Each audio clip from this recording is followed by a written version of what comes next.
RealWillCraig here, DJ and producer, bringing you tips and tricks on how to bring your DJ game to the next level. So today is going to be the first episode of this series where I'm going to be talking about my workflow. Other episodes will cover things like cue pointing, playlisting, and everything else that goes into being a good DJ.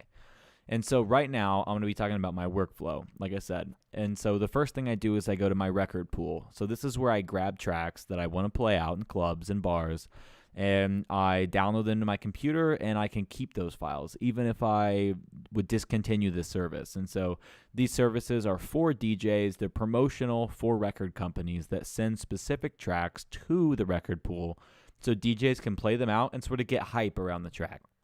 So my record pool of choice is BPM Supreme. It costs $20 a month. I'm not sponsored or anything, but it's an awesome website. And so they have these exclusives where you can download tracks that they've made bootlegs of or their own specific remixes and stuff like that, as well as mashups. Then they have hip-hop, R&B, EDM with a variety of music from anything from house, dubstep, trap, anything you can imagine in the realm of EDM. Also things like traditional house music, deep house, and tech house, and a little bit of techno as well.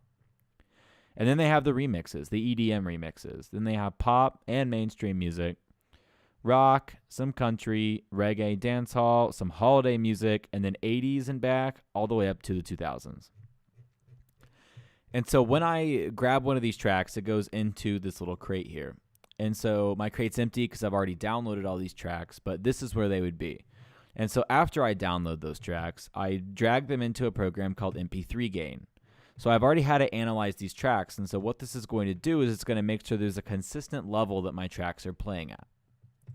So I'm going to go ahead and do that, and it's going to make sure that all these tracks are going to be consistent when I'm playing them, and make sure when they come out of my mixer, they're sounding all the same all the same volume until I don't have to touch the gain knobs.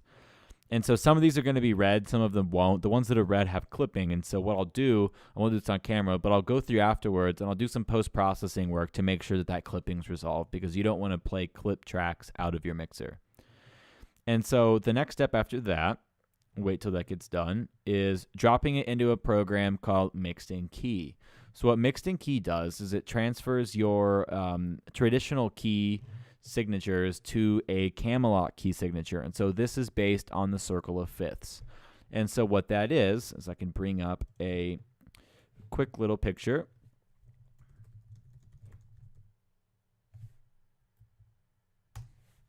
So the mixed in key circle of fifths is going to take your traditional key signatures. It's going to turn them from E major to 12B, or from C major to 8B, and then it'll be easier for you to mix those together harmonically. So harmonic mixing is based on that principle, to where the different notes that make up the keys are similar between the two different key signatures and between the different scales that they go off of. And so that's what this program's going to do. So since this should be done now, what I will do is I will drag the tracks from this week that I got. I got a total of 72 this week, so it's a pretty good haul. So I'm going to drag those over to Mixed in Key, and then this is going to do its magic. And so what it's going to do, it's going to do a variety of different things. And so I have it to where it shows me the energy level of the track, and so it's not something that you can 100% rely on, but it's something that if you're in the mix really quickly and you can't quite remember what that song sounds like, you should be able to look at the energy level and know if it's going to fit well within the track. It also, like I said, assigns this Camelot notation, is what their key signature notation is called. It'll analyze the tempo, and if you use a program like Serato DJ, it will also put cue points. I'm a record box guy. I have a DDJ 1000 controller because it mimics the club standard CDJs. And so I do not use Serato. So these cue points, unfortunately, I can't really use. But it is what it is. And so the next thing, while that is analyzing those tracks, I'm going to pull up Rekordbox. And so I have my laundry list of folders and histories and everything else within Rekordbox. And so what I do, and I started doing this not too long ago, so this is a relatively new thing, is I'll create a playlist, and I'll make it the date that I pick up these tracks. And then I'll order it.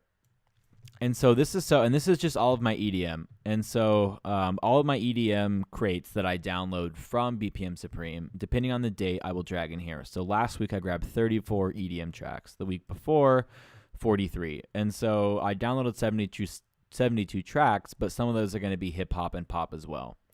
And because where I play out, I have to play a variety of different music. So I'm more of an EDM guy. I'm definitely a house DJ. I like to play future house, progressive house, electro house. I've really been getting into tech house and the minimal house, deep house, traditional house music as well.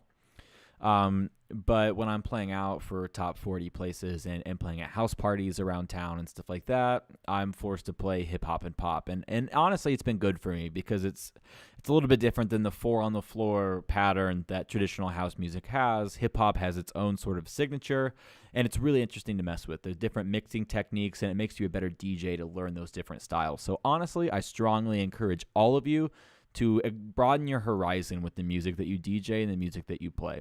Plus, when people come up to you at a party and say, can you play Mo Bamba, you'll be able to play Mo Bamba, even though you probably won't want to. So let's see if Mixed in Key is done analyzing my tracks. It has 25 more to do. Honestly, this program is pretty fast with what it does. Some people complain that it takes forever. Like I said, I download roughly 50 to 100 tracks each week. This is sort of a middle-of-the-road week for me. And so I'm trying to get a backlog of hip-hop. I started doing the hip-hop stuff not too long ago.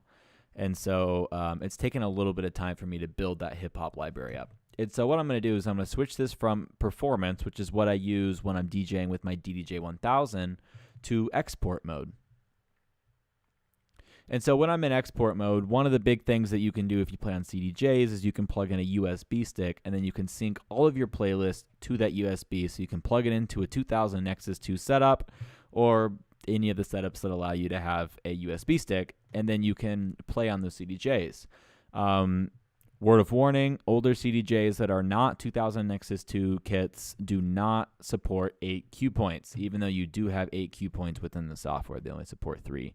So get good with your memory cues and don't use as many hot cues. So anyway, we're winding down with this. So what I'm going to go ahead and do once this is done is I'm going to grab this folder one more time, and I'm going to drag all of these tracks into Rekordbox. And so when this imports the tracks, it's going to do a couple of things. I have it set to where it does not analyze the key because, of course, I am utilizing Mixed in Key for that.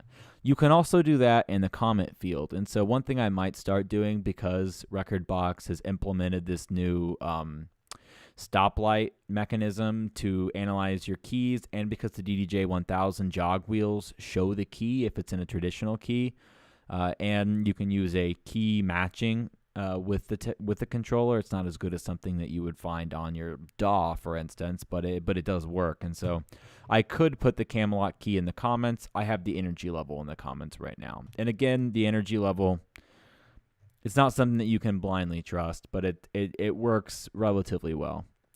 And so what this is going to do is it's going to bring up the waveform. And so I can put this track on here. I can move this from side to side, and then that is our waveform that we see when we're on CDJs or when I'm using my DJ 1000. So one of the first things that I'll do after I download all my music and before I playlist it or put cue points on it is I'll check the downbeats. So to make sure that these grid lines are where they should be. So when I'm playing on CDJs or my 1000, that everything works out.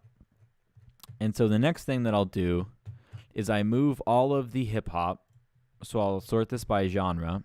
So I'll move all of the hip-hop and the pop that I'm not going to be playing in with my EDM playlists. I'll move that to this top 40 playlist. And so I'll talk a little bit more in a different video about playlisting, but one of the major things that I do when I playlist is in the EDM side of things, I arrange everything by energy level, genre, and mood. And so and genre kind of just falls in line with energy level, and so electro house is generally going to have quite a bit more energy than future house or tech house. So that's sort of how I end up doing that. And so what I'm going to do real quick is I'm going to grab all of these pop songs, so long as the BPM is not like 120. So, but I probably won't be playing.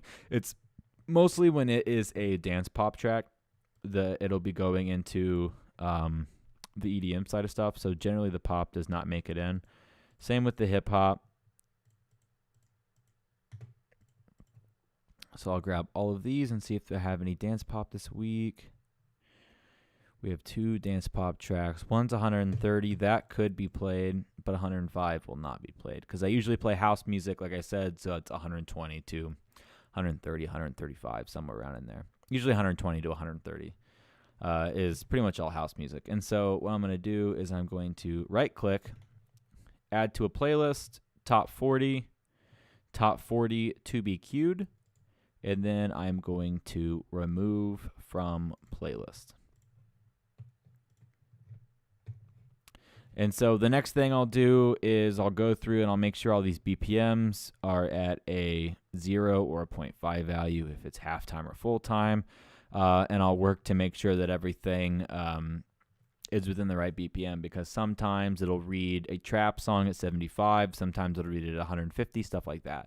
But I'll talk more about that in the next video, because the next video I'm going to be dealing with cue pointing and how I go about doing that process. And then the next one will be playlisting. And so we'll have a ton more videos coming. So stay tuned. As always, this has been Will Craig. You can find me on Twitter at RealWillCraig. I have a bunch of different mixes on my Mixcloud at mixcloud.com/RealWillCraig. And every so often I will live stream on Twitch. Again, twitch.tv/RealWillCraig. So you can find me at all those places. But I should be uploading within the next week with that next video on how I do that, all of that process as well. So stay tuned for that. But as always, this has been Will Craig, and I'll catch you later.